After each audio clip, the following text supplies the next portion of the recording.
book with a lot of text. And because I don't have charts yet, but I'm promising that word on the Bhagavatam. But that doesn't impede us from doing the same thing ourselves. You have more like an Excel sheet, and we've done this kind of thing before also, so this will be how to tackle text, a lot of text.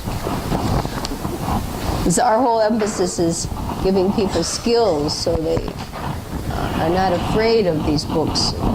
They fear, so many people are afraid. They see that text, they think, I don't even think I can understand it, I don't have time to read it, I don't remember much when I do read it, I'll just count on doing a lot of seva. And we'll find out from the Nectar of Devotion that study is essential. All the books say that. If you wish to advance in spiritual life, it's essential. So study requires skills and that sense of responsibility. But many people don't have a sense of responsibility if their skills are lacking. So our whole emphasis is not just the content, but how to go about becoming an independent learner, lifelong learner. Okay? That's empowerment, they call it in the West. You're familiar with all these terms, right? In the West, these are quite common terms that they use like that. Okay. Namo Vishnu Padaya, Krishna Prasthaya, Bhutale, Srimati Bhaktivedanta Swami, Iti Namine, Namaste, Saraswati Devi, Godavani Prachadine, Nirvisesha Shunyavadi, Paschachadeshatanine. Jai Shri Krishna Chaitanya, Prabhu Nityananda, Shri Advaita Gadadhara Shivasari Gaura Bhaktivinoda. Hare Krishna, Krishna Krishna, Hare Hare, Hare Rama, Hare Rama. Thank you all for coming. Today's the 2nd of June, and this is the 6th month of this year. It's the final month of the modules that we've been covering as pre-Bhakti Shastri preparation course. We have a couple of people who wish to go on. So in each module of the 3 modules, each one was 2-month period. We did the first 6 chapters of the Gita in the first module, January, February. And then in March, April, we did the 2nd module, that's the Bhakti section. And then now we're in the Bhagavad Gita. When we do the Bhagavad Gita on Fridays, we're in the final 6 chapters of the Bhagavad Gita. The Bhagavatam study has been going on a year-round continuum. Every month we do overview breakdown of the Bhagavatam and whatever in-depth study we can afford ourselves. And we've also added to that the study of the smaller books, since there's 3 smaller books that are presented in the Bhakti Shastri, the Sri Upanishad, Nectar of Devotion, Nectar of Instruction. We've allotted 2 months in those modules for each one of those books. So this 2-month period is the module for the Nectar of Devotion. And this is a very wonderful book, very, very profound.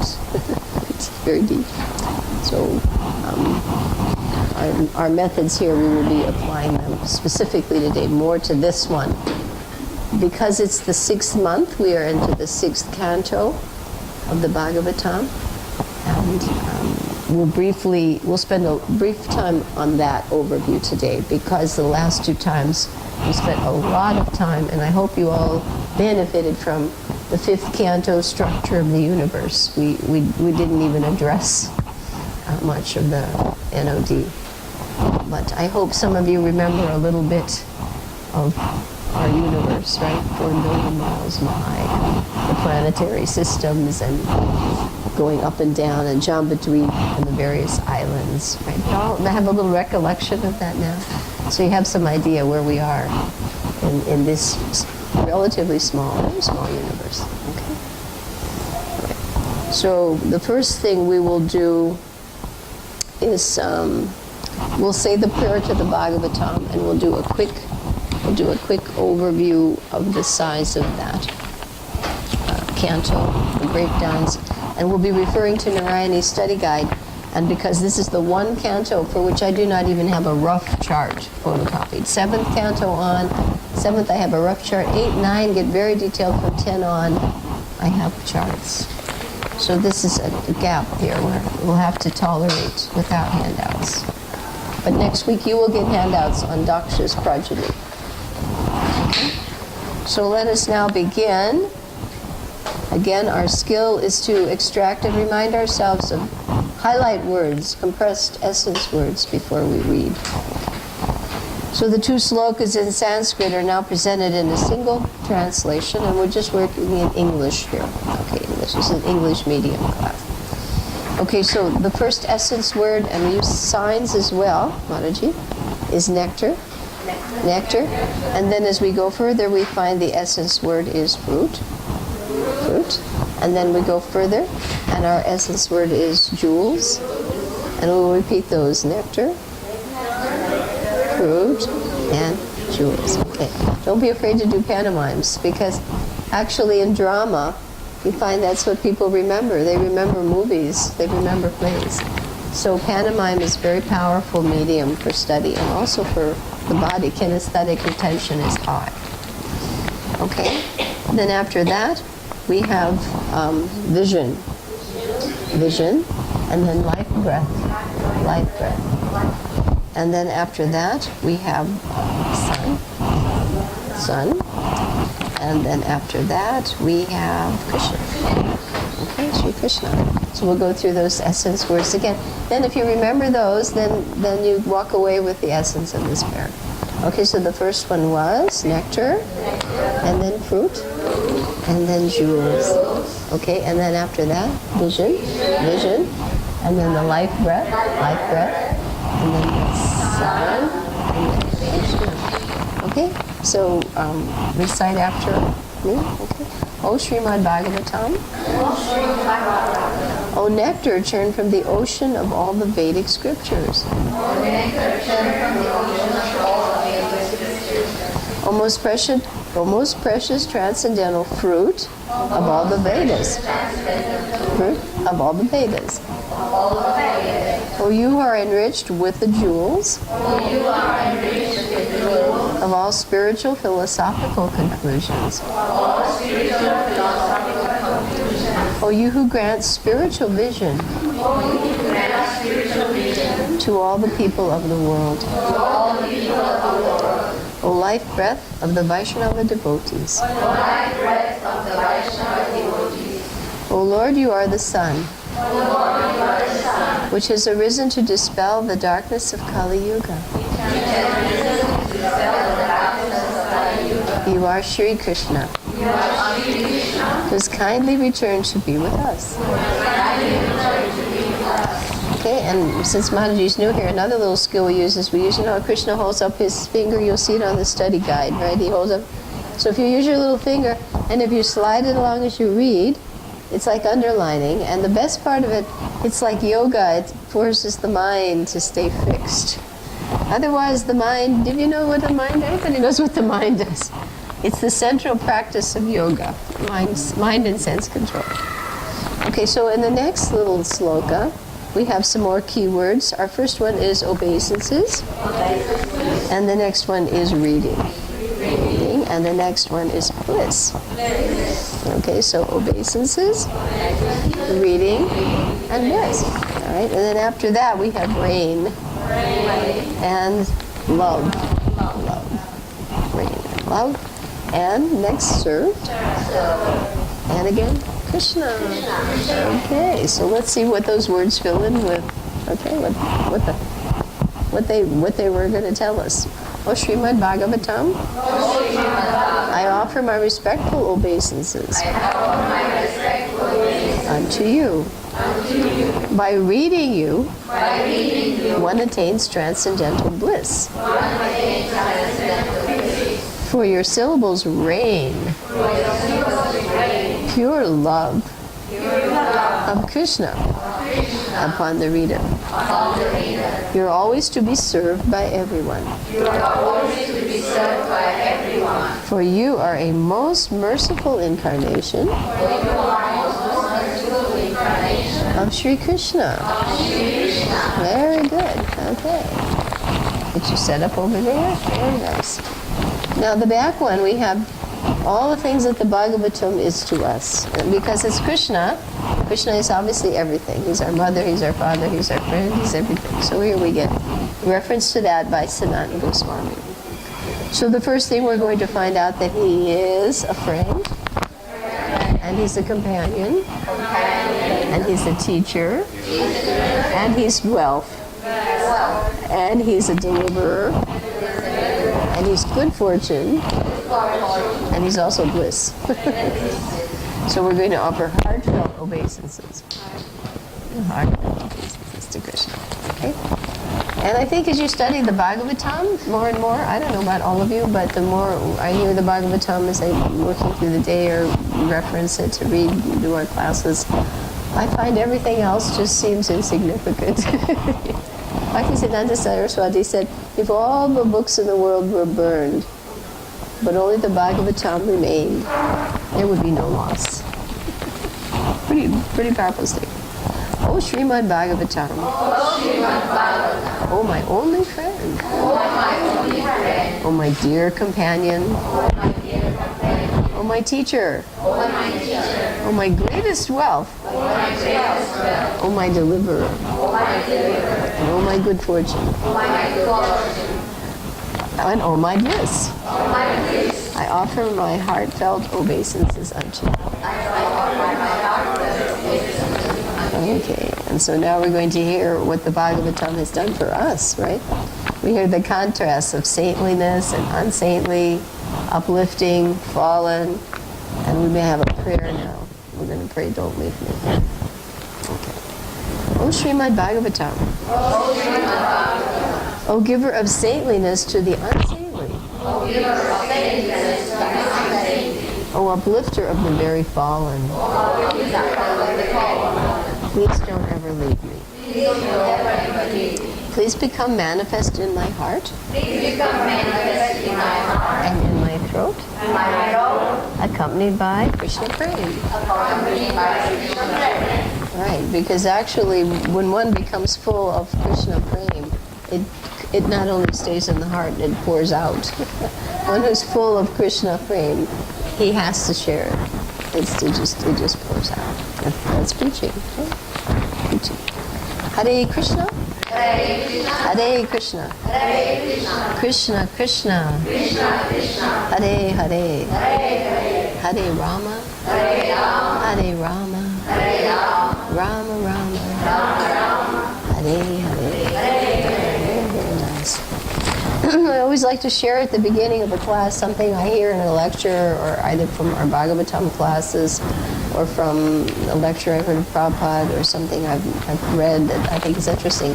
So today the thing I heard that I thought I'd share, that I thought was very interesting, was from the morning class, and how the speaker had said how hard it is to get a conditioned soul to just come to the practice of taking initiation, beginning sadhana. It is. The whole material world is full of people who are not practicing sadhana. And then many people think that that's it. But there's a long way from the beginning. That's initiation, means you begin. And then he said not only that, to try to help devotees come to the platform of Bhav, because now we're hearing about Maharaj Bhav. So many of the classes are emphasizing the qualities of Bhav Bhakti. We're hearing more and more about Bhav Bhakti, its symptoms. So to get a devotee to stay long enough, it's a fact, to come to the platform of Bhav. I know I'm not there.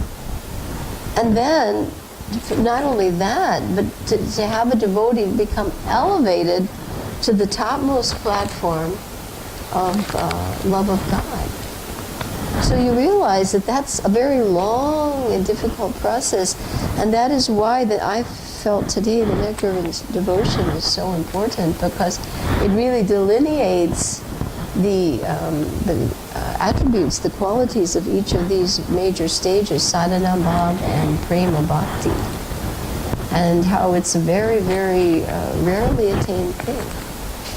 So we're all practitioners, and we have to pray that, as he said in class, we should help each other. We should try to help each other come to that understanding of who we are, we all have a dormant love of God within us. It has to be awakened, and that process is sadhana bhakti. Just as the little boy learns to walk, the propensity, Prabhupada says, to walk is there, or he could never learn to walk. So the propensity to love Krishna is within each and every one of you.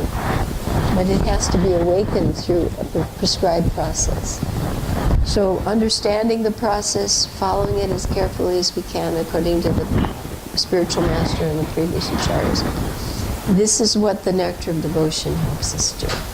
It's a very, very important book. So I thought that comment today was very important, to get a jiva, to come to Krishna consciousness, to take shelter, to take initiation, to practice the process, and to know that the next stage, I'm doing this to get to the next stage, Bob, and then I do Bob to get to Prem. It's very rare. So we're all on the path, and we pray we can all help each other. Okay, and I hope today's study of the Nectar of Devotion will do. Okay, so now for the Bhagavatam, if you'll please take out Narayani's study guide. It's the one where you see Krishna's little finger holding up the flute. And if you'll turn to the mind map for the 6th canto, okay? Because what we're going to do is make a little mind map on our tiny little cards today, since you don't have a handout. And perhaps I will get one done before the end of this month. I hope so, because I'm very close to getting back to maps. And I'd like to do one very soon for NOD, a simple general mind map. Okay? So if we now take out our slates, all of you have slates in your trays. These are often go by the name of magic slates or writing boards. And please write your name in print on it, because we do have some very nice old friends of mine here. We seem to be getting some of my old friends back. Kuja's back. I used to teach with Kuja in the Gurukula years ago. And Mataji and her husband have kindly come today. So what we do is we write our names very simply in bold print.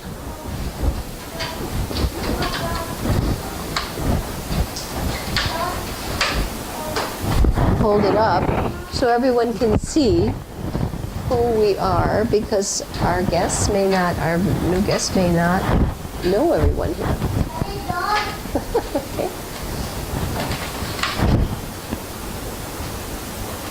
Okay, so we're going to start with our gentleman over here.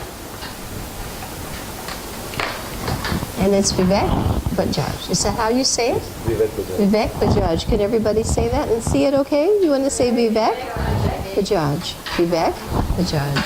All right. And sitting next to you is another very, very nice Mataji from America. And her name is easy one, Sunita. Everybody knows Sunita. Sunita in the Bhagavatam is the mother of Dhruva. And she wisely advises him to go to see the Lord to solve his problem. So repeat this name again, Vivek Bajaj and Sunita. Next to Sunita is Gaurangi Devidasi. Gaurangi came to me a couple years ago wanting to learn English, and her own teaching English. So she came to the class, and now she knows English nicely. She's Russian, young flutist with 12 flutes. Just to show you, when you become specialized in something, you know so much more than... That's why if we want to become specialized in the study of Scripture, you realize how intricate it can be, right? Just like she knows so much about health, and this one knows so much about flutes. Okay, so Vivek Bajaj, okay, and Sunita, and Gaurangi, and next to her is Krishna, another old friend. It seems to be reunion time. She and I slugged it out together in Bhakti Shastri. We sat next to each other. And she's still not bored with me. I don't know why. It must be a very loving affection. Krishna Mai. You see her in the temple, right? Okay, Krishna Mai. So we say again, Vivek Bajaj, and Sunita, and Gaurangi, and Krishna Mai. And again, even before any of you guys, I was in the Gurukula with Kubja. She was teaching the little boys, right? Kubja Mataji. Can you all say her name? Kubja, that's an easy one, okay? So faster when we do a revision, so it goes quickly. Vivek Bajaj, and Sunita, and Gurangi, and Krishnamai, and Kubja, and now Kamala. Kamala, she's someone I've known for many years, but now she's pretty much in Vrindavan more. Before she used to come on occasion when she got a holiday from the airlines, right? And now she's become a Brijbasi, right? Kamala. And she hopes to do VIG to some degree. You're the one I'm really trying to...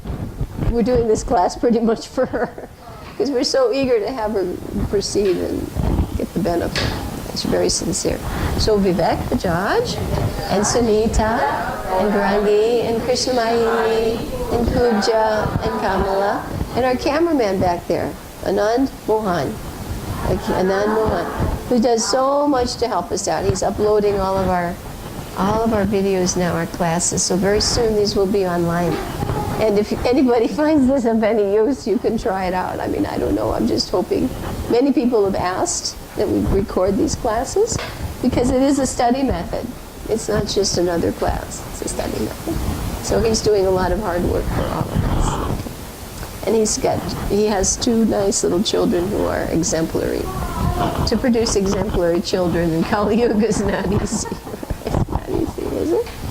Okay, that's Anand Mohan. So really fast, Vivek Bajaj, and Sunita, and Gurangi, and Krishnamai, and Kubja, and Kamala, and Anand Mohan, and Radhika Priya.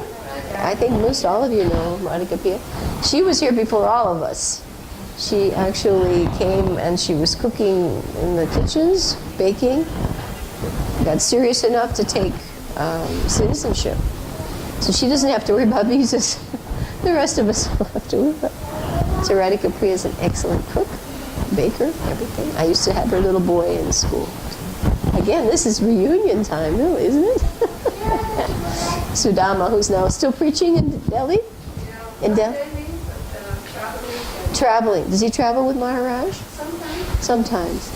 And otherwise with other godbrothers, right? Right. Yeah, Sudama was in the Gurukula until the 4th grade, and then he went on to Arvinda school in Mathura. Amarnath school. Right. And then went into art and then decided to become full-time devotee. Brahmachari, very, very nice boy. Nice boy. Okay, so we're going to go really fast now. Okay. Vivek Bajaj and Sunita, Gurangi, Krishnamai, Kubja, Kamala, Anand Mohan, Radhika Priya. And you hold up your board and you say your name nice and loudly, sir. Paramas Devi Dasi. Okay, Parama Devi Dasi. Okay. And I've known her for a long time too. When her little boy was in beginning Gurukula, now he's in the Gurukula. 10th grade? 10th grade. All right. So let's start from this point on, okay? So we have Parama. Bhakti. Is it Bhakti? Parabhakti. Parabhakti. Okay, you'll have to forgive me because memory of our names is not complete. Parama Bhakti, and everyone knows Neela. Neela Lakshmi. She's sort of the magnet for this class. She's always in the bookstall. She's showing people maps and encouraging people to come to class. Okay, so Param Bhakti and Neela Lakshmi. And over here we have Rasamrita Mataji. She's the mother of this little boy. You want to bring up the chart so everybody can see? Rasamrita, and this little boy who loves to serve you all is named Neela. So Neela, can you show it to the camera? Yeah, this is Neela Madhava. And Neela Lakshmi and Neela Madhava had the same birthday this year, January. So Neela, and Rasamrita, his mommy. And back over there's another friend of mine, school teacher. We always used to stand next to each other in Tulsi Puja. It was just like, and this is Gopi Sudarshan. She leaves the Sudarshan off so you're not afraid of her, right? Gopi Sudarshan, she's a teacher in Mathura, right? You have a holiday now, right? She's able to be murdered. So now you all pretty much know each other. You see each other in the temple. Thank you all for coming. Okay, now on our slates, let's take a look at how, if we see something, we become independent map makers, right? Mind mapping. Are we ready? Because remember, our process here is to empower you, give you a skill. Many devotees have Narayani's books, but they've sometimes given them on to somebody else because they felt they didn't have so much time. And they didn't even necessarily know how to take advantage of them. But for me, they're the core of what we do here, because Narayani Mataji, along with Virjan Prabhu, for 6 years, covered all 12 cantos of the Bhagavatam in VIG lectures. So she has worked so hard to create study guides for students of the Bhagavatam. So here we see, you see in your book, you have it open to the 6th canto, you have the map, and the page number for that is 54, okay? So let us now take the mistake out of this for you, because I can tell you, but that's not enough. Giving you independent skills is what we're doing here. So if I look at this, I think, oh, that's nice. I see a lotus in the middle, and I see 4 lotuses around the sides. Does everybody see that? Okay. And you may, if sometimes you react, you're busy with something, you think, this looks interesting, but I don't have so much time for it. Okay? But let's see how we can make a lot of benefit from what she's done.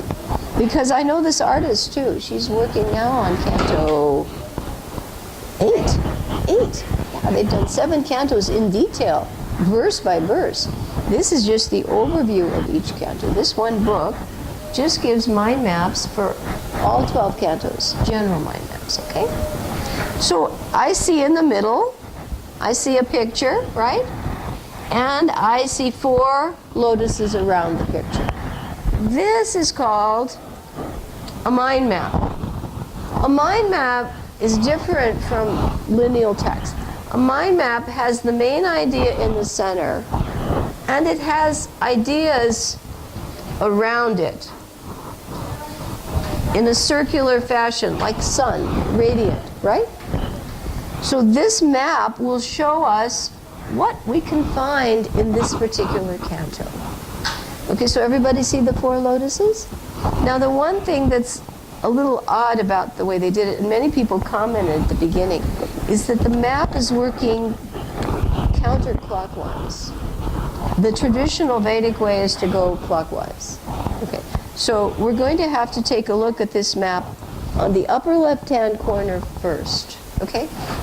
And then you'll see there is a petal for each chapter. So how many petals do you see on the upper left-hand map? I'm going to let's draw it together. On your chart, make a circle and then make 1, 2, 3, 4. And we will follow their format. So you know how to use this book. Okay, because otherwise you look at it and you say, I'm busy, I have to cook now, or my friends are coming, and you'll put it away. And you'll think, oh, I'll give it to somebody else. That's what happens. But this is very valuable.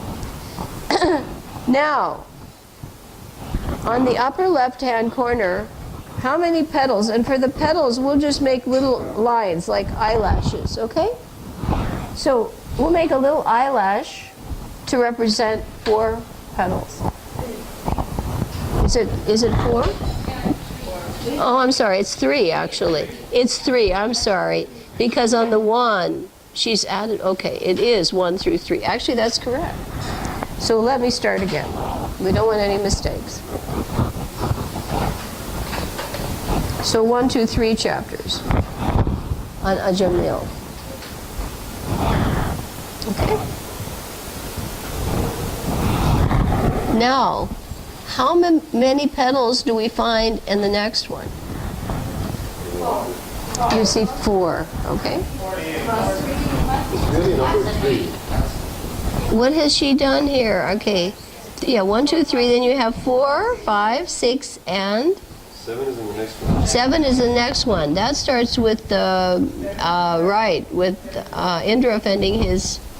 So we have 3 with the Hamsagurya prayers. Okay, 1, 2, 3. The drawing is a little bit confusing here because there's not a number. Sometimes she's drawing a petal and there's not a number. Okay. So we have 3 chapters. What we want to know is how big these sections are. So we have 3 chapters for the first topic, and we have 3 for the 7th. Now, let's use the numbers to help us. Starting with 7 up through 13. So how many chapters do we have for the 7? Okay, so let's put 7 eyelashes.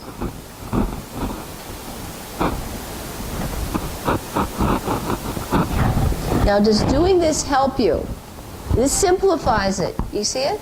Because it's the idea when you study is you have to simplify it. Because if it's too much, the mind actually is burdened a little bit with other things that are competing demands. And you do have competing demands. But if you simplify it, you can manage it. Everybody agree? Simple living and high thinking. That's what Krishna consciousness is. How to make it simple so I can do the important thing. 3, 3, and 7. Now, let's go to the last topic. And let's use the numbers again to help us. Starting with 14. And how many petals do we have? 1, 2, 3, 4, 5, 6. So now on our little mind map, let's make 1, 2, 3, 4, 5, 6 little eyelashes. Now by doing this, we should have a total of 19 eyelashes, and each one of those is a chapter in the 6th canto. So does everybody now have a simplified grasp of what we've done? Now what you do is, if you're looking at something, it's easy to say, I know it.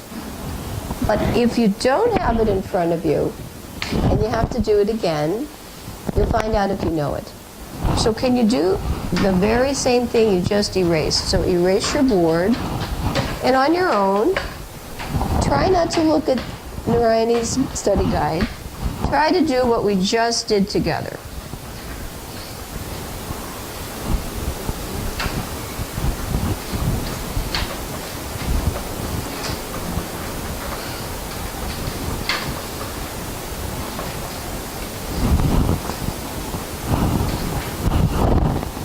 Now, was everybody able to do it?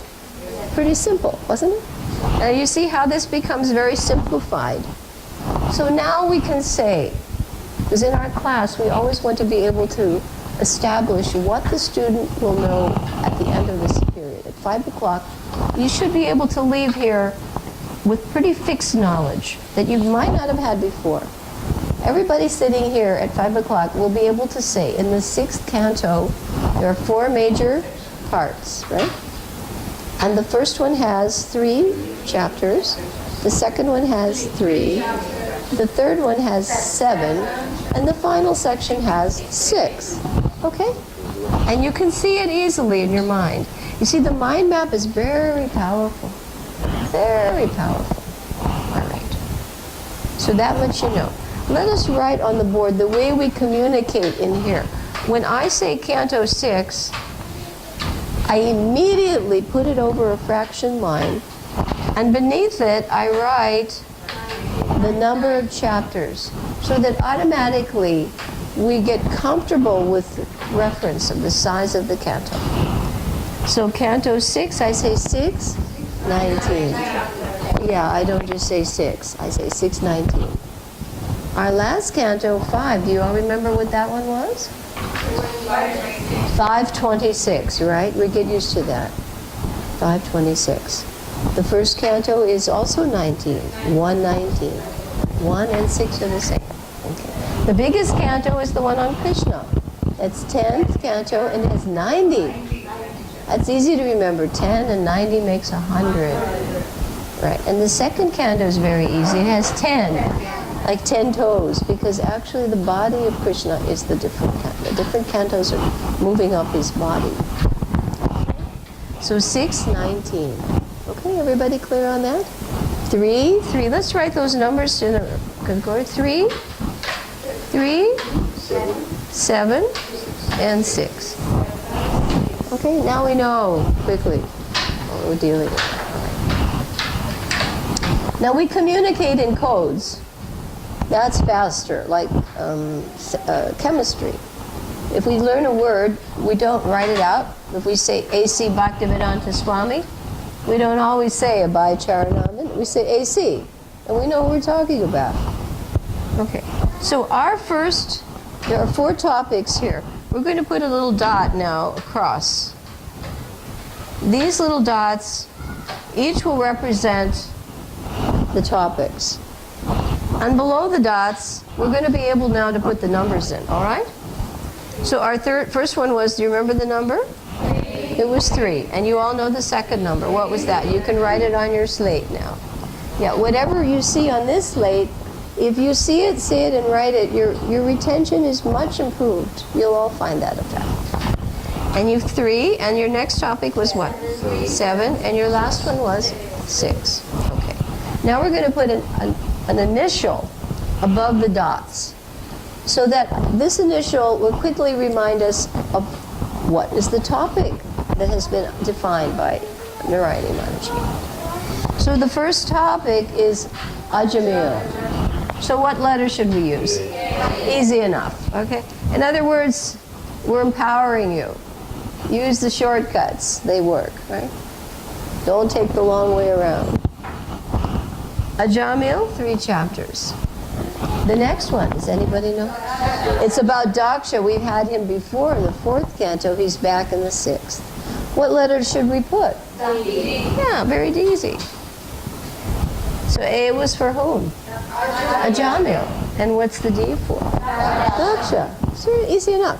So do you see what I'm doing is not a mystery? Some people think, oh, it's a little complicated. No, you can all do this. You do it all the time. Initials, abbreviations. Many students learn to study like this. It's a study trick. Okay, our next topic is what? Vritrasura. Right, and what do you think we should put there? V. Very good.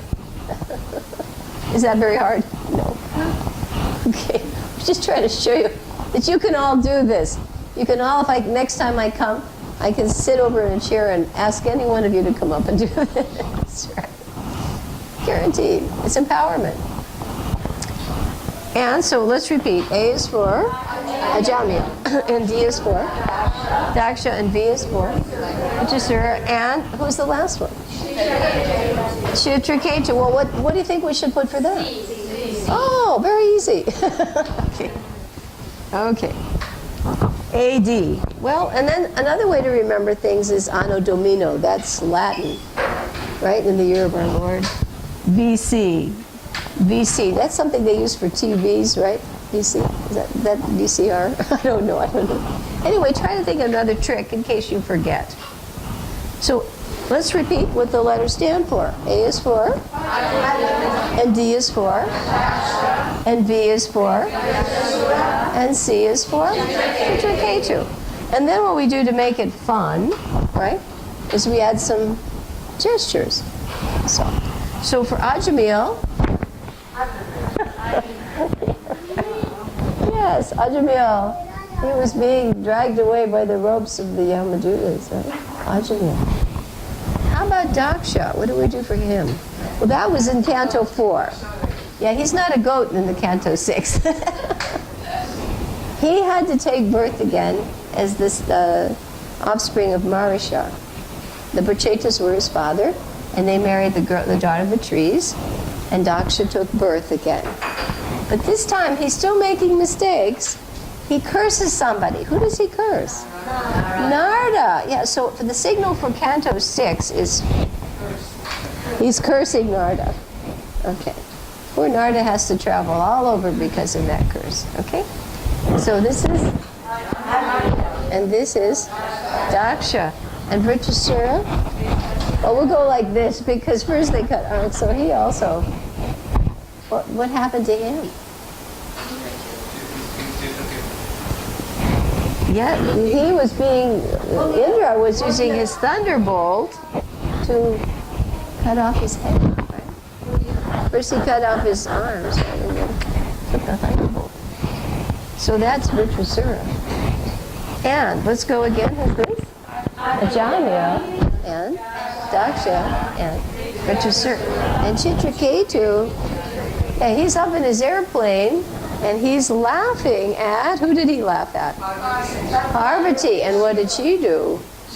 She cursed him to become Vritrasura. So we get the history turned around.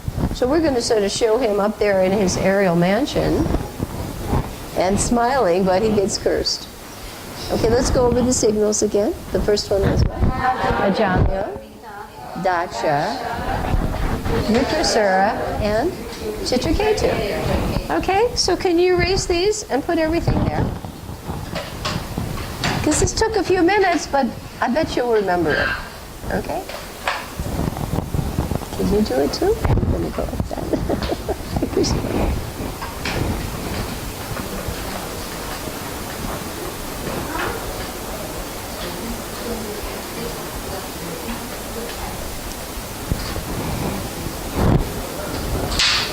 Okay. Now what you do is you quickly turn to push up your retention a little higher. You turn to a study person nearest you, okay? And you explain this quickly, what you have just learned. How many have just learned something today? Everybody? Good. And it's not just sort of floating on the top of your head. It's we've pretty much tried to really implant it. Okay, so turn to your study partner and very quickly explain what you've just learned. Okay? You're going to each one teach one, right? Each one teach one.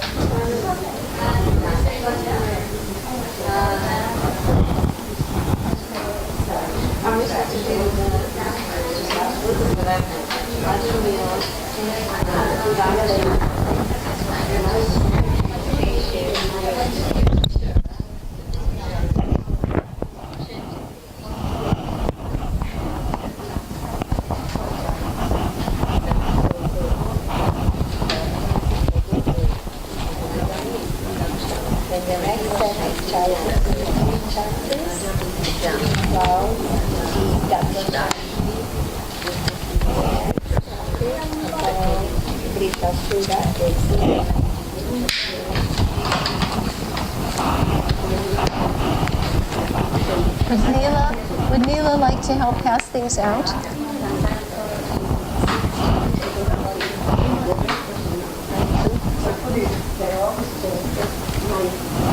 Neela, could you give everybody a set of these, okay?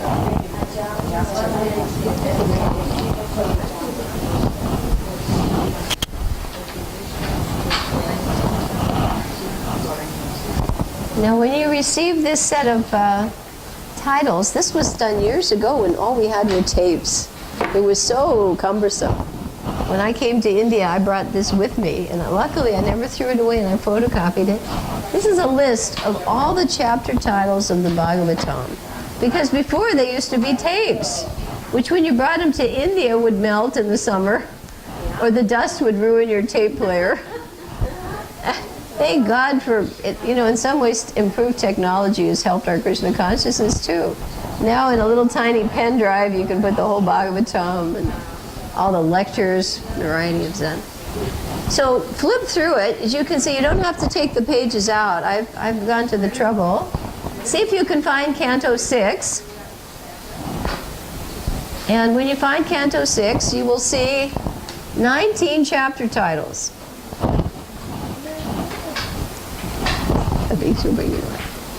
Okay? Now this won't be so strange to you now because remember, study skill is I progress. But I don't go further until like the little caterpillar, he doesn't put his foot on the next leaf if he's not sure that he's careful about it. So if we're sure that the one we're standing on is okay, then we're ready for the next one, right? So everybody knows 619, Jamil, Daksha, Vritrasura, Chitraketu. Everybody knows 3376. Everybody got that. Okay, now we're ready to go a little further. Take a look now at your list. because you don't have this in the study guide. The study guide just gives the chapter number, but it doesn't give the title. Okay? So what we're going to do is we're going to go around. I think it'd probably be best if we read together, to just go quickly. We're going to read together the summaries. That way, because people don't have mics, and the camera, I think it's better if we have the mic. So I will recite, and then we'll have response. Whenever I stop, you all read the next word. Okay. Now, I have, in my book, done what, if you have your books, would be very handy to do. I have taken the trouble to write in the chapter title. I don't have to have a separate piece of paper. Now, in our books here, we don't have that. These are classroom books. So we hand out this. So we know that chapters 1, 2, and 3 are going to be about whom? And 4, 5, and 6 are about? Daksha. And 6, 7, 8, 9, 10, 11, 12, 13 are? Vritrasura. And the last one, 14, 15, 16, 17, 18, and 19, Chitraketu. Okay, so we all have that now. All right. So if you look now at your list, you've got your list handy. Now as a student, you've got 2 reference books. You're sitting in a big library. Chapter 1, if you look at your study, your little list says the history of the life of Ajamil. Okay? So this is going to be a history about him. So when I stop, you all read the next word. Use your little food fingers. The Yamadutas arrest the sinful. Nice and loud. Louder. That's better. That's what we want to hear. Okay? At the time of his death. That's perfect. But because he chants the name, the Lord sends thee to rescue. Now, was that fun? Yes. Okay. So you know now Ajamil's being arrested by the Vishnudutas. And this is the history of his life. Let's go to chapter 2. Now the key word in chapter 1, I always like to get the key word, is Ajamil. In chapter 2, I picked another key word. I picked Vishnudutas. Okay? That way you get the keywords help you simplify, streamline it. Don't clutter it, streamline. Ajamil delivered by the Yes, the Vishnudutas are going to come and save him. Because of his association with the Ajamil, his original consciousness gives up everything and goes to where he engages in undeviated devotional service. At the end of his life, the Vishnudutas seat him on a golden throne and transport him to Wow, this is a really energetic group. So see how nice it is when everybody's doing good kirtan? This is called, folks, this is called kirtan. Kirtan doesn't just mean chanting, it also means glorifying the Lord. This is also kirtan. Now in chapter 3, I'm going to pick a key word, and that's Yamaraj. Okay, so the first one was Ajamil, the second one was the Vishnudutas, and the third one is Yamaraj. Yamaraj instructs his messengers. Very good. Yamaraj instructs his messengers not to approach the pure devotees of the Lord who have fully surrendered to the Lord's lotus feet. Don't touch them. Don't touch them. That's what they went to do. And that's why they were called back. So our 3 key words are Ajamil, and then we had the Vishnudutas coming, and then we have Yamaraj. Okay, let's go to chapter 4. That's our first section. Everybody got a picture now? Are we moving? You see the jigsaw puzzles filling in. How many of you did jigsaw puzzles when you were children? Right? And you took all the pieces and put them on the card table, and you start here, there, and now our picture's filling in. It will be this when we're done. Now we're going to have, this one's about Daksha, but his name is here. But we're going to emphasize the word Hamsaguya prayers. What are we going to emphasize? Hamsaguya prayers. The Hamsaguya prayers offered to the Lord by Prajapati. Daksha is offering these prayers. We have to find out why. Concerned that the population is not properly increasing, despite his having created all the demigods, demons, and human beings. Daksha goes to the Vindhya mountain. There he undergoes severe austerity and offers Lord Vishnu the Lord Vishnu becomes very pleased with. Yeah, so he's going to go offer some prayers because he wants the progeny to increase. Let's see what's in chapter 5. Okay, so the key word, first one in 4 was Hamsaguya prayers. Narada Muni is cursed by Prajapati Daksha. So the key word here, what do you think we should pick? Narada Muni, right, chapter 6. Narada Muni preaches to all of Daksha's sons to leave and take. I bet that makes him popular. Daksha becomes very angry and curses him to be unable to stay anywhere. That's where it happens, chapter 6. So Narada. So Hamsaguya is 4 and Narada is 5. Let's see what the key word's going to be in 6. How about the word progeny? Right? Progeny. The progeny of the daughters of Prajapati Daksha begets how many? 60 daughters. Quite a few. Who get married and have many offspring. Thus the universe becomes filled with various kinds of living entities. Human beings, demons, beasts, birds, and serpents. Now it's pretty strange, but his daughters, some of his daughters, and we'll get that list, and I have a nice book to show the pictures. Some of them had to have serpents for children. Some of them had to have beasts. Some of them had to have birds. I wouldn't be too excited if somebody told me I had to do that. Anyway, that's how he populates the universe. So next time I'm bringing a very beautiful little book along. You'll get to see that. Kashyap's wife gives birth to the demigods, Aditi. We've all heard of Aditi. Okay? So now, how many daughters did Daksha have? 60. And do they populate just people? No. No. Birds, beasts, aquatics, insects, serpents even. And Aditi, who did she give birth to? Demigod. The demigod. Okay. So we know 5, the key word was? I'm sorry, 4. Hamsaguya prayers, and 5 is Narada Muni, and 6 is progeny. Right, we're going to hear about the progeny, who takes birth. Okay, now 7, 8, 9, 10, up through 13. Indra is a big, Indra really makes a lot of mistakes in this section. About 3 times, not once. Indra's the king of heaven. You'll be shocked to see what the king of heaven is capable of making mistakes over. What does speak of us? So, number 7, the key word will have Indra. Okay. And Indra does a no-no. Offends his spiritual master. Uh-oh, you don't do that. Indra offends his spiritual master.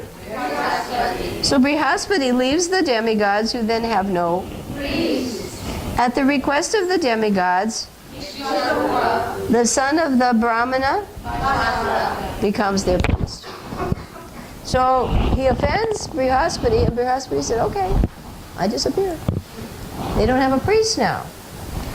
So they have to get another one, and his name is what? Vishvarup. Now Vishvarup's unusual because he has how many heads? 3 heads.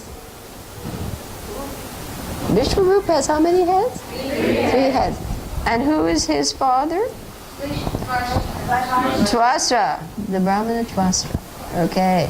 So you're going to hear about Vishvarup. He has 3 heads. If somebody walked in with 3 heads, I think we'd be a little... Yeah, Dattatreya also has 3 heads. Yeah. Dattatreya has 3 heads. So Vishvarup does.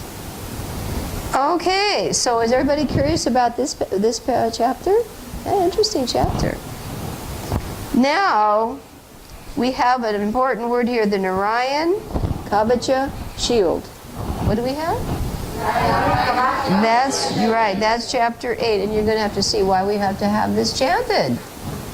Because Indra made a boo-boo. So 8 is called the Narayan Kavacha shield. Vishwarup describes to Indra the glories of the Narayana Kavacha. One chants the names of Narayan Kavacha to the 8-armed sitting on the shoulders of, and whoever chants this prayer is never or put into danger by the by evil or by any type of disease. Oh, that's a nice mantra. It's a long one though. Hare Krishna is a lot faster and better. But anyway, we know that this is an important one.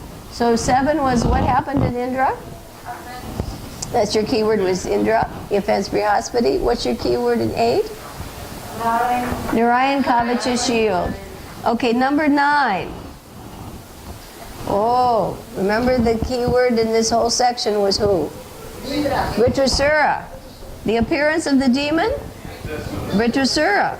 When Indra discovered that is secretly worshipping the Indra, he beheads him. 3 heads, not just one. First he offends Brihaspati, then he cuts 3 heads of Vishwarup off. Vishwarup's father then performs a sacrifice to get a son to kill, and the fierce Vritrasura appears from the sacrificial fire. This is a very exciting canto. Everybody agree? If anybody thought the Bhagavatam was boring, I can't imagine. Okay, so we have Indra in 7, and we have Narayan Kavacha in 8, and we have Vritrasura in 9. In 10, we're going to have a battle. We're going to have a battle. The battle between the demigods and at the end of Sati Yuga and the beginning of a great fight takes place between the demigods and the Asuras. The Asuras flee and leave to fight alone. He has to fight by himself. They all took off. Poor fellow, huh? So, battle is your key word in 11, in 10. In 11, now we're going to find about qualities. What are the qualities of Vritrasura? He's being glorified, even though he's a demon. The transcendental qualities of Indra throws his club, but the heroic easily catches it with his left hand and uses it to Indra's. The elephant falls with Indra on his back. Exciting drama, isn't it? Don't tell me this is boring. The transcendental qualities of Vritrasura. Now, mind you, he's being glorified, not Indra. Vritrasura is the demon. This is interesting. The demigod.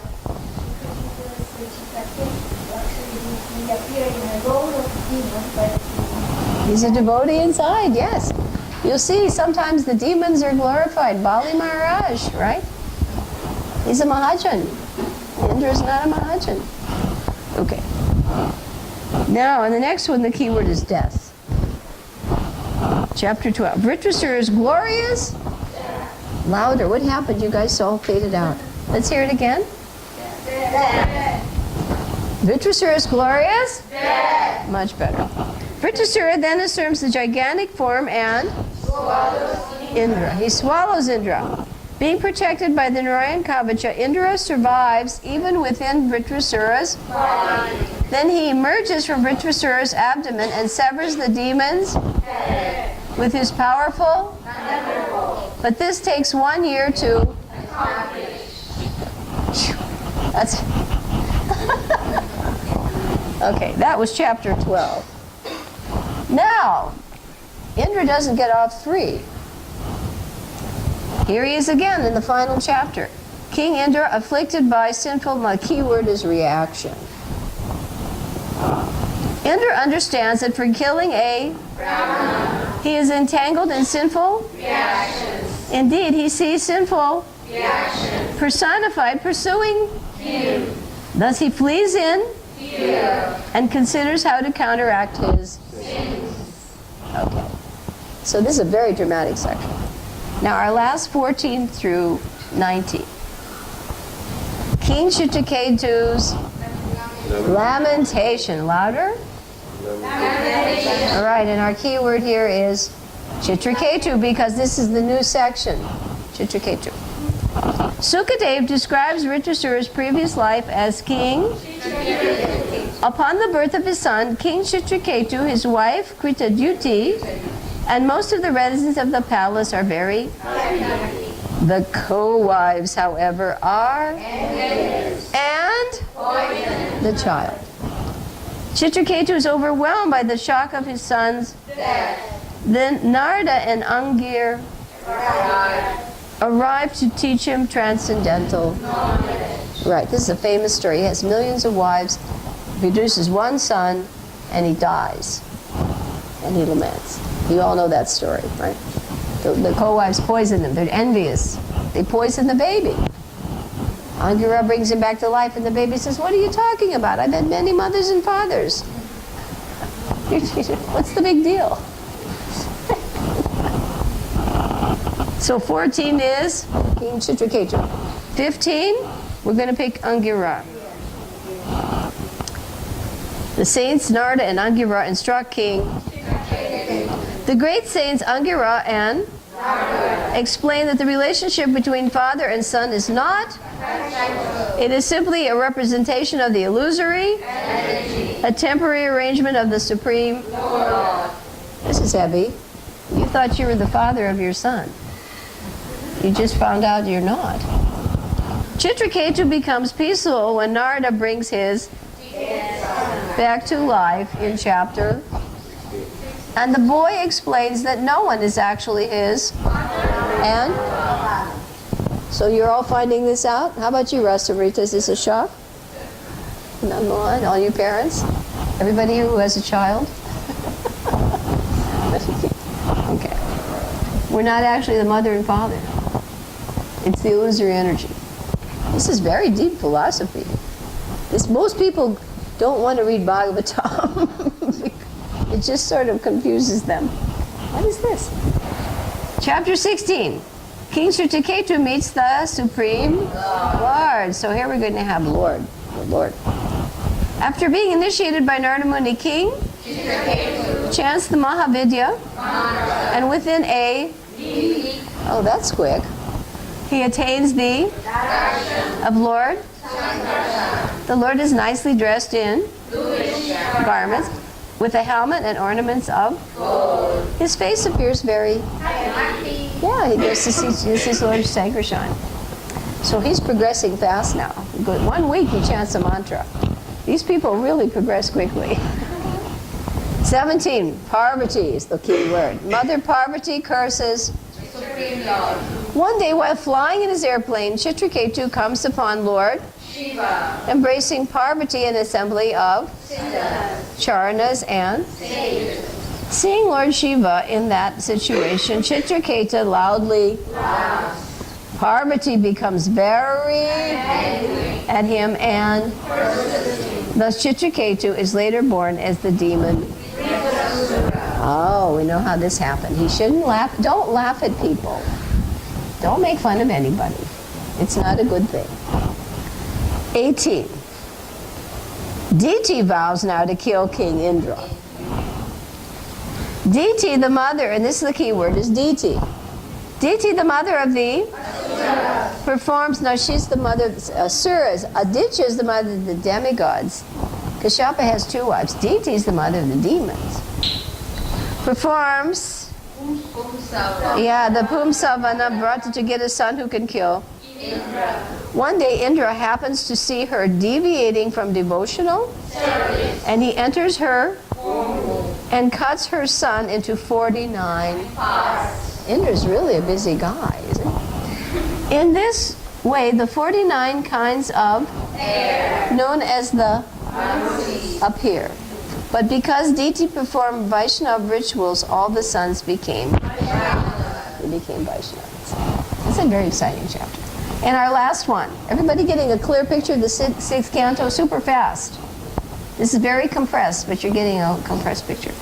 Performing the Pumsavana ritualistic ceremony. So the key word is the Pumsavana. The Pumsavana Vrata, which is regulated devotional to, is a process by which a husband and wife worship Sri Lakshmi for obtaining a son. This process is described in detail. Sixth canto, keep John. Did you all do okay on that one? Yeah. Right. Now that was a little bit time consuming, but do you think it was a good skill now? You know how to look at a map? You take out your little magic board, make eyelashes on circles, and now you know basically the storyline of Canto 6. So if you pick up Canto 6, will it be a big mystery now? No. Okay. Let's see if we can go around the room. How many people do we have here? 1, 2, 3, 4, 5, 6, 7, 8, 9, 10, 11, 12, 13. Keep out your list of chapter titles. Do you remember the key word in chapter title 1? Okay, everybody help him. Jamil. Okay, can you tell us, do you remember chapter 2? You can look at the whole title and see what was the key. Vishnu Dutas. Okay, how about the key word in 3? Yamaraj. Okay, let's go into chapter 4. What was the key word? Hamsaguya. Kubja in 5. What was the key word? Narda. Very good. How about in the next one? Progeny. Right. Progeny in 6. Now we're going into 7. This is our next section. Anand Mohan, do you want to tell us what the key word is in 7? Indra, right. Now we're going into Indra's all of his activities. Okay, and how about 8, Radhika Priya? What's the key word? Narayan Kavacha. Very good. You're all doing really, really well. Okay, Parama Bhakti. What is the key word in 9? What's next? That was 8, 9. What's the key word? Vishwarupa's father, there's no called sacrifice. The title, the chapter title, that one. I think it's Ritrasura. Ritrasura is 9. He appears in 9, yeah. Ritrasura. What about 10? What's the key word there? What did we pick? Battle, the battle, right, the battle. The demons flee. Ritrasura is left to fight alone. Okay, Rasamrita, what about 11? What was the key word in 11?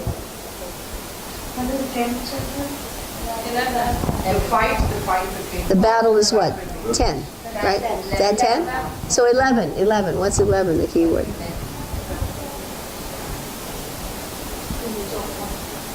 I think we picked the word qualities, right?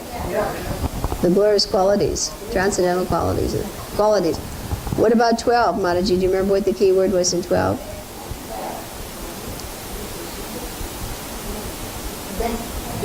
Death, the death, right. You have to almost look at the list because the book won't tell you. Death. What about 13? Do you remember what the key word was in 13? How about you, Gopi? Reaction, yes. Right. He's being chased by sin personified. He has to hide in a stem of a lotus petal. Right, he's being chased by sin personified. Okay? And then how about, we're into the next section now, from 14 to 19. What's the key? Yeah, Chitraketu, right. And then the next chapter, that was 14, 15. What did we pick as the essence word? Angira, right, Angira. And then that was 16. What's the key word there? The Lord, yes. Chitraketu goes to meet the Lord. Then in 17, what happens? Parvati curses him. Then what happens in 18? Right. Diti vows to kill Diti. And what's the 19th and final one? Very good. Hey, you did all really well. So now you've done a quick, compressed run through Canto 6, 19 chapters, 4 parts, 3376 A, D, B, C. Okay? All right. How are we doing for the time? Now for the Nectar of Devotion. All right. Yeah, those should be all returned. Okay? Yeah, collect those. Yeah, these are very helpful because we don't have the chapter titles in the study guide. If all of you have Narayani's study guide, it's a really nice idea to put the chapter titles, write them in. So now we have our next study skill. Here's our book. What is our book? Nectar of Devotion. We'll give everybody a moment now to switch gears from Bhagavatam to... You'll find plastic covers on your books when you get them. Try to keep them on. And I'll tell you why. Because I know I'm a fanatic, and everybody can know, they know it. I clean everything after class. I wipe books and everything. So these plastic covers are kept on these books so that I can clean these books afterwards, right? So please, when you get books with a plastic cover, don't take the cover off. It's a little hard on these because there's not much of an edge on it, but try to keep the cover on them. It just from years of teaching the Gurukula, and the little boys would put the pencils in their toe, and then they put the pencils in their mouth, and then they'd touch everything else, and then they'd have colds or who knows what kind of itchy thing, right? And I would disinfect that classroom every day. I did. Carpets, shake them out. I had Kalyan as a cleaner. I had my own private cleaner too. I didn't want my kids in my classroom to be sick from just coming to class, So it's a habit with me. And that doesn't mean, see, everybody took the covers off. Please don't do that. Huh? Yeah. We go to a lot of trouble to put the covers on, and then what you do is take them off. Yeah, it's a little tricky. Please don't do that. Okay. All right.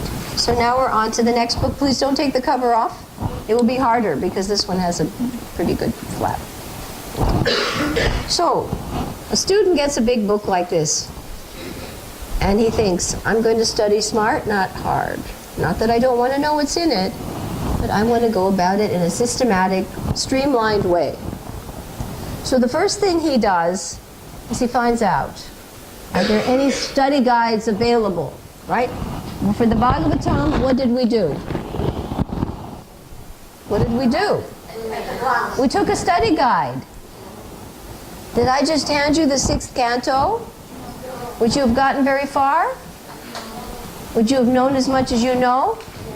We couldn't have even read maybe 20 slokas together. But now you have the skeleton. So the first principle in study is memorize the skeleton. What do we do? Memorize the skeleton. Right. If you study medical science, what does the doctor first study? Skeleton. The skeleton. When an architect plans a building, what does he draw? Skeleton. The skeleton.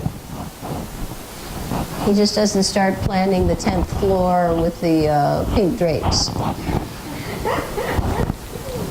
Yet that's the way people study. Oh, let me turn to this page and, oh, that looks like a nice rasa. You know what I mean? You got to be systematic. So you memorize the skeleton. Right, when you go to the doctor, he x-rays you, right?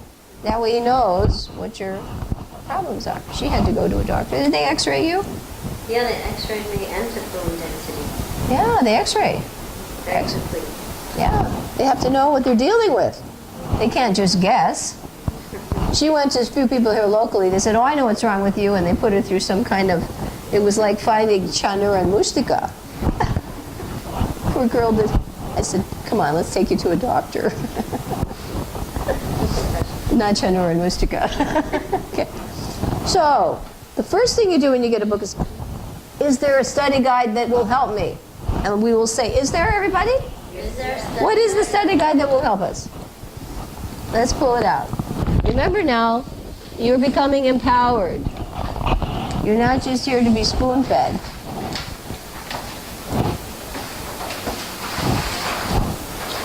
You're on your own now because you're going to be facing a lot of books. You're going to be going to classes, heavy study. So a smart student gets the study guide out.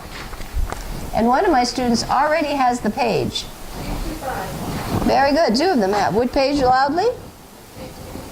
Is it 55 or 65? 55. 55. 55. Everybody turn to page 55. Where are the themes? 67?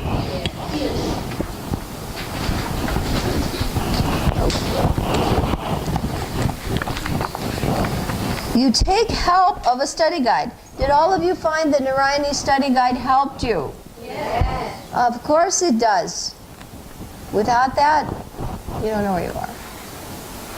Unless you're the kind of person that can memorize, make study guides. But the scholars know, but we're not there yet. But we want to become that, right? We want to know the books. Prabhupada said you should know the books. So we're on 67. All right. Now what do you look for? What book are you trying to study? Nectar of Devotion. Nectar of Devotion. And what do you see? How many themes are there? 7. 7 themes. So you just figured that out. And then you see them listed 1, 2, 3, 4, 5, 6, 7. And you think, uh-oh, I don't think I can memorize that in 30 seconds. So we have a trick. And we've done our trick, right? We'll do our trick really fast again. We take the first letter when we have a lot of things to learn. Remember how we said a Jamil, A, right? And the next was D for Daksha, V for Vritrasura, C for Chitraketu. So we take the first letter and we quickly write it down on a piece of paper or on our slates. Slates, because we're not going to, it's here, we can just simplify. Okay, ready? So quickly you put PT, Y, P, right? And then the next one is EH, S. PTYP, EHS. And even remembering all those is too hard. It's Kali Yuga. Everything's hard in Kali Yuga, except chanting Hare Krishna. PTYP, EHS. Y'all got those? Okay, so now we have our quick little memory sentence.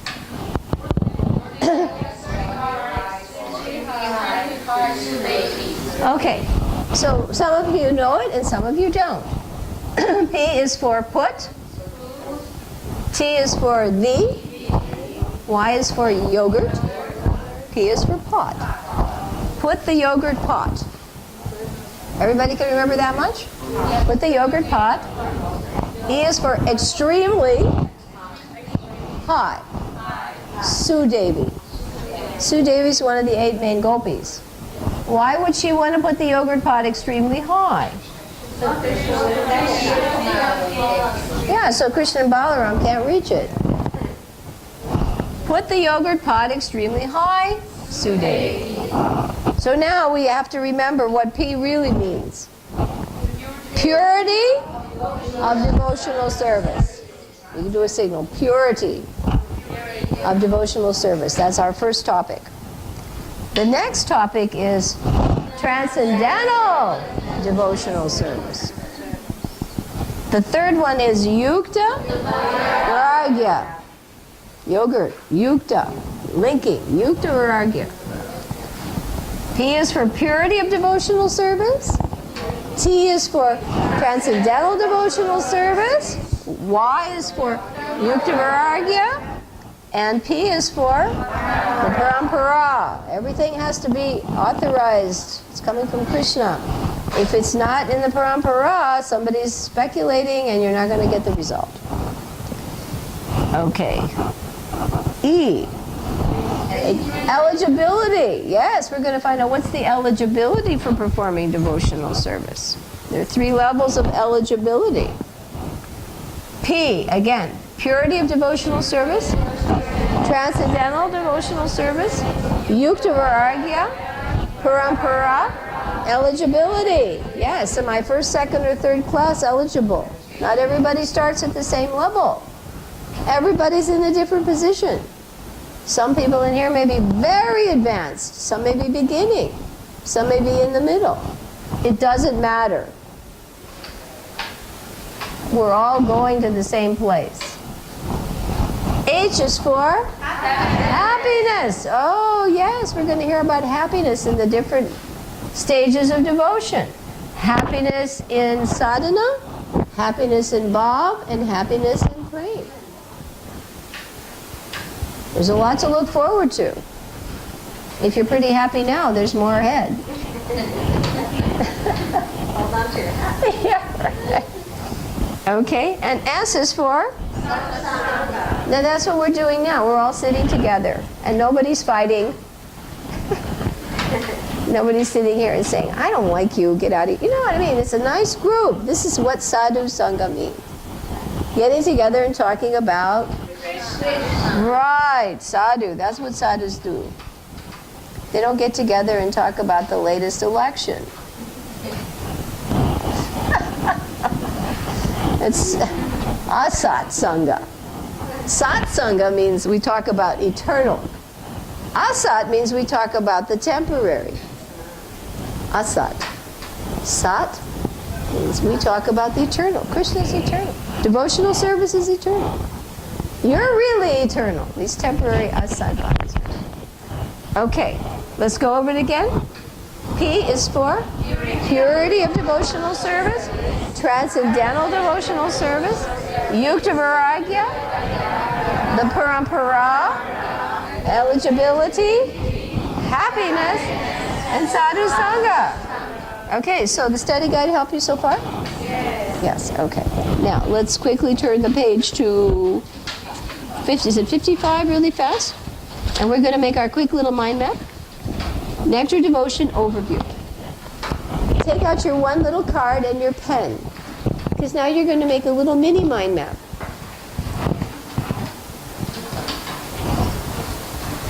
Okay? First you'll make it on your slate, then you'll make it on your little mini card. And remember, when you're writing, what's the no-no? Who knows what the no-no is in this class? We don't use our magic slate to press on. Yes. Oh, that's why we have our boards. Yes, you have boards. Because if you press on the magic slate, they are not indestructible. I'm having a hard time keeping them at all usable. Okay? You get your card? You need a pen.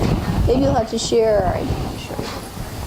So if I see somebody writing and they've got their card on the magic slate or they're pressing on the you'll have to hear me scream. You know what I mean? You don't want to hear me go, ah! Okay. When we were little, we'd say, you scream, I scream, we all scream, I scream. Okay. So please use your facilities. We've provided you with boards, slates, trays, books, and covers that stay on your book.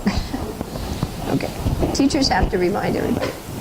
Okay, so now let's make a little, on our slate first, I'm just going to tell you really quickly, but when you look at your book, you'll see module what? 3. Everybody, what do you see? Module 3. Nectar of Devotion. Overview. Right. We're going to go over the big topic fast. Up in the air. The overview to get the big picture. And what's the next thing say? Contents of the Bhakti Rasamrita Sindhu. That's the ocean. Sindhu. This is deep. This book is deep. Now, when we look at this, below that we will see 1, 2, 3 waves. 4 waves. 4 waves, I'm sorry. Samanya Bhakti, Sadhana Bhakti, Bhav Bhakti, Prema Bhakti. But before that, we're going to divide the ocean. So, let's do our slates first. This is the book. Bhakti Rasamrita Sindhu. And we're going to put 4 circles around it. But these are going to be directly horizontal and vertical. Do it first on your slate, and then you will do it on your little card. You're going to make your little card. Okay, everybody got it? First your slate. This will be east.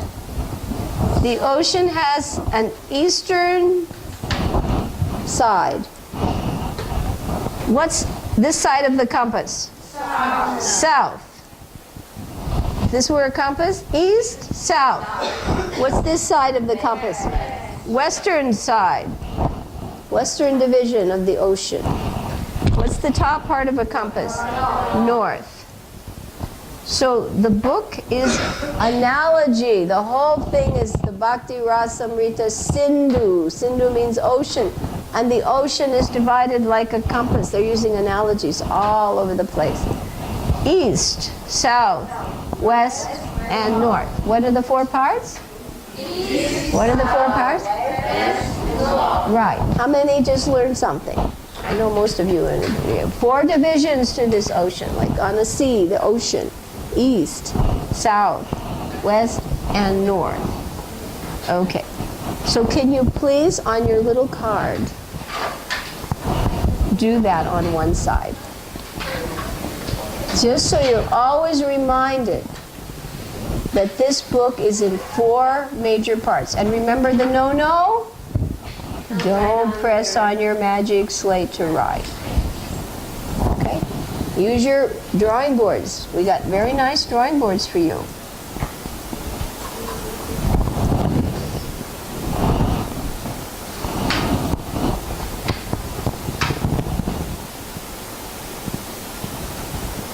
So on your little study card, and you can pack that along. I didn't bring little packets, but maybe you can just slip it in with the Excel sheet I gave everybody, right? You can just drop it in. Okay, now on the back, we're going to draw it again, but we're going to make little eyelashes, okay? So let's do it again, but leave enough room. You're going to turn your card over, and you're going to put 1, 2, 3, 4 circles, but you're going to leave enough room to put eyelashes. These eyelashes are the waves of the divisions. In the ocean, what do you have? Waves. See, the analogy is consistent. The eastern side has 1, 2, 3, 4. How many waves? 4 waves. The southern division has 1, 2, 3, 4, 5 waves. So put 5 eyelashes on the southern division. How many waves are on the eastern division? 3. How many on the 4? 4 waves. 1, 2, 3, 4 waves. This helps you so much because you read this and all this text. I guarantee, I don't know about you guys, maybe you can figure it out, but I get confused. If I don't have this, I'm completely lost. Just like you're out at sea without a compass. You're lost. There's an ocean there. 4 eyelashes on the eastern division. 5 eyelashes on the southern division. 5 eyelashes on the western division.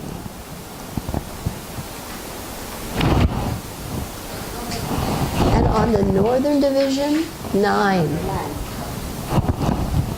1, 2, 3, 4, 5, 6, 7, 8, 9. 9 divisions. So our formula is 4, 5, 5, 9. Now can you picture that okay? And if you want to, you can write the numbers on your little card. You can write 4, then 5, 5, And for the one that's 9, you should write 7 plus 2. Or you can write 9, that's okay. 7 represents the secondary rasas, and 2 represents the incompatible and the incomplete rasas. And I found out more clearly what incomplete means, because in Prabhupada he almost makes them synonymous in Nectar of Devotion, but in more specific references to the Sanskrit, incomplete rasa means something's missing. If I'm going to make sweet rice, right, I need milk, rice, sugar, heat. What if I don't have sugar? Is it sweet rice? It's incomplete. So even though it's explained in this book that Prabhupada almost equates the two as synonymous, that actually there is a subtle differentiation. So, okay. Something isn't there. It's not quite complete. It's close. Or there may be a substitute that sort of makes up for it. But if you put salt in there, it's definitely rasabasa. Okay? It's rasabasa. Salt in the sweet rice isn't going to work. That's rasabasa. But maybe you put something else besides the sugar, some other kind of thing that you can sort of get away with it. Okay, got the idea? Okay, so everybody got this much? Okay, now we're running a little over time, but now I'm going to show you what we do next. Because you've got this in your first card. Now we're going to go to our Excel chart. Now this is something we're going to really get into the next class. But you've got your charts, and I want you to bring them with you next time.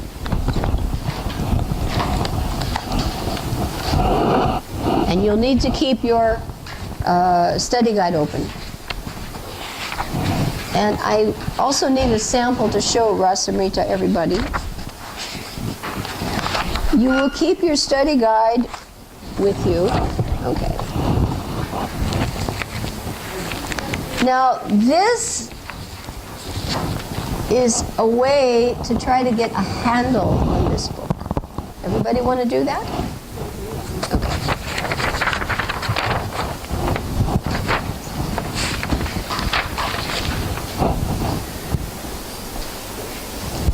What you're going to do is start on the upper left-hand corner. And we're going to do one together. All right? Everybody's going to start up here.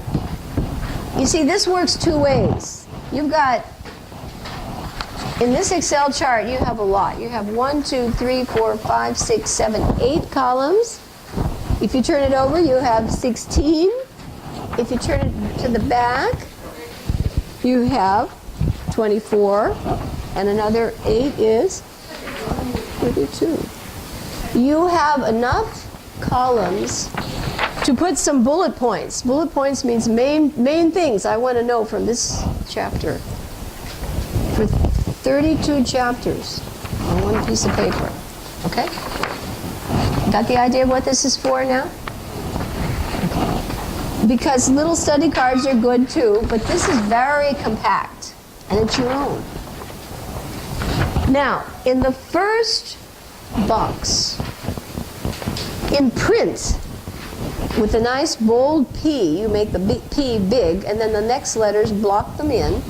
You're going to write the word preface. What are you going to write?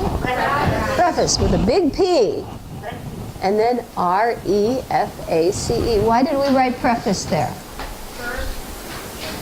Because it's the first thing in the book. Right. It's the first part of this book. So you write in block letters, don't write script. Because script it becomes like noodles.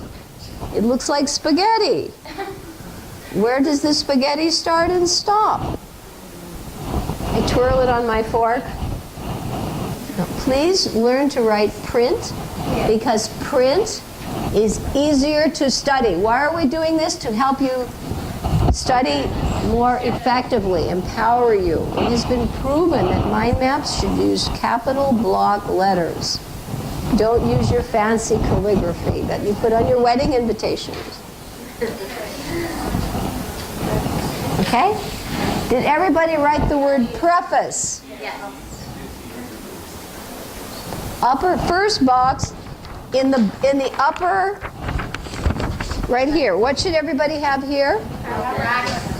Preface. Very good. And the P should be big so that you can code it right away. P means what? Preface. Just the way A means what? Ajamil. Yes. Now in the next box, you're going to put a capital what? Capital I. Very good. We have a thinker back here. Capital I. What does the I stand for? Introduction. Now, you don't have to write the whole word out. You can abbreviate. You should put a big I. And then you could write NTRO. You can have a shortened form, intro. Why are we putting that there? Because it's the second thing in the book. Yay! Everybody still on board with us? Nobody got washed overboard yet. We don't want to have to send out a lifeline and pull you out of the water before the sharks. They use the analogy of sharks. This whole book is full of analogies. Rivers going to the ocean, sharks, waves. Bhakti, the whole thing is bhakti. Ras Amrita Sindhu. The book is full of meaning. I hope you're all enjoying this boat ride. What would I write in the third space? Chapter 1. Right. You don't even have to write out chapter. You can put in 1. But you can also, let's take a look. What I suggest, chapter 1 is called Characteristics of Pure Devotional Service. What I suggest is you can put a 1, and then you might write in symbol form CPDS. Put a code. You can try doing this because, again, you can write out the whole thing teeny tiny, but in the box, remember, codes help. In the little box that's chapter 1, forget the CH, you just put a 1, and you can put characteristics of pure devotional service.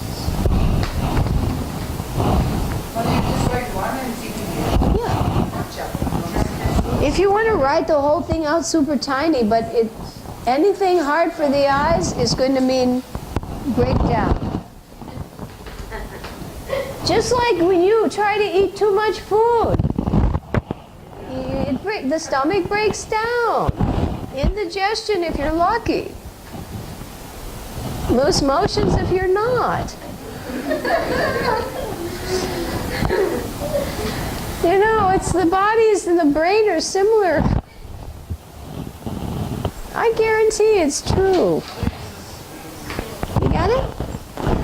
And what do you think you're going to put in the fourth box? A 2.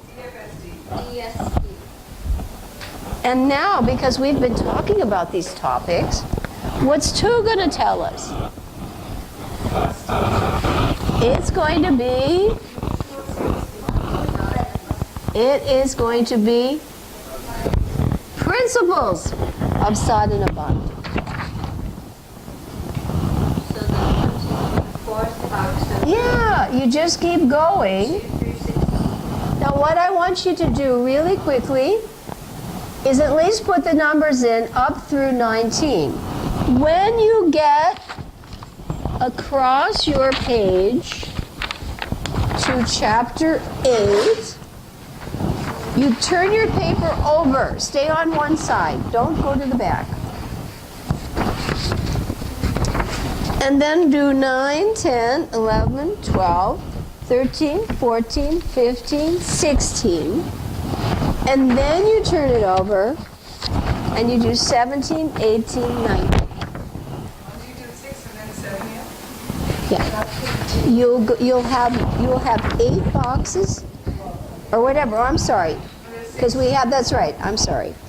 You're going to get up to 6 and then you turn it over and then this will be 7, 8, 9, 10, 11, 12, right? Then you turn it over and you number up till you finish through 19. Okay? So you should probably have 6 boxes on the back. Okay? Now you have room to go into Bhav Bhakti. I mean, you have room to go into the next section. But I'm only asking you for 19 now. So that is our accomplishment today. It should say P for preface, I for intro, 1, 2, 3, 4, 5, 6. Turn it over. 7, 8, 9, 10, 11, 12, 13, 14. Then flip it over so it's right side. 15, 16, 17, 18, 19. And at least put the numbers in. If you have some time, you can put the code, because the codes will help you get a handle on this book. Do you all agree? Otherwise, we start plowing into this book, and I guarantee you will get lost in the ocean. Yes? I didn't get that. Turn the side after 6? Yeah, in other words, everything should be after you have, no, when you have finished 6, you flip it on the same page, right? That way, on one page, it's just like on this iPad. It can either go this way or that way. So on one side, you will have preface, intro, plus 1 through 14. Yeah. And then you come over here. And now you continue. Correct. Perfect. And then you turn it over like this. And you complete. This will be 15, 16, 17, 18, 19. You're all set now. This is your Excel chart.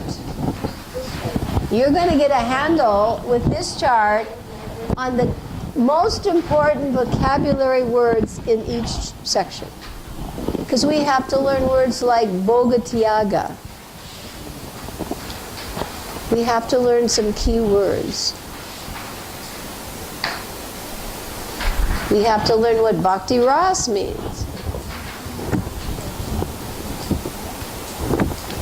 Flickering happiness. We have to learn these words. Subhada, Kleshagni. We have to learn these words. We have to learn who's Dabir Khas, who's Sakra Malik. We have many. Ram Kali. We have to, Ashwamedha Gat. You have to learn, what are these words here? This is your vocabulary. Very helpful. And you'll know where that word is. Okay? And maybe you'll have to learn the 8 mystic perfections. Anima, Mahima, Prapti. We have a lot of words here. Yeah, your book will be... Okay? Now, is our flight attendant is taking a nap. Okay. The ship was rocking so much he went to sleep.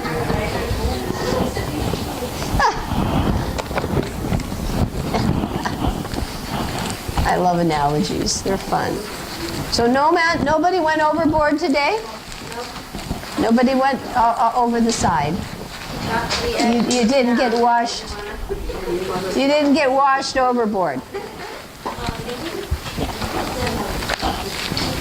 It's very possible when you hear stories about Prabhupada going on the Jaladuta across the Atlantic. How because he was on the ship, it was the most peaceful time they'd ever had on the Jaladuta. And Brahmananda describes how he once went on a ship on the Atlantic. And he said sometimes those waves are 40 feet high. And it was not uncommon for people to get washed off the ship. They get washed off the deck. They never could find them. So we didn't want anybody, to get washed overboard on this project. We hope we'll see you next time. We didn't get too overwhelmed.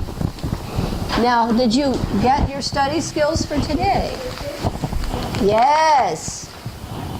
And if you're ambitious, you can't take the study guides that we have our own here with the sticker. Anything that has a sticker is class material. So please don't mistakenly take it home. Yes, you get your Excel sheet.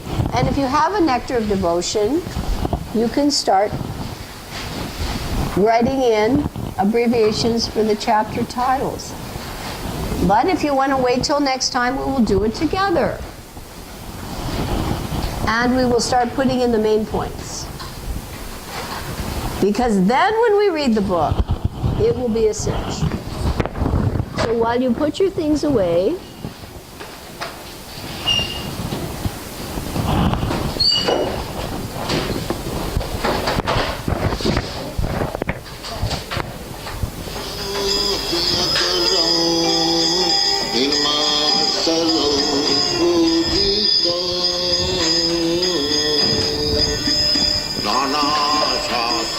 Krishna Productions presents a narration of the book, The Nectar of Devotion, the science of Bhakti Yoga.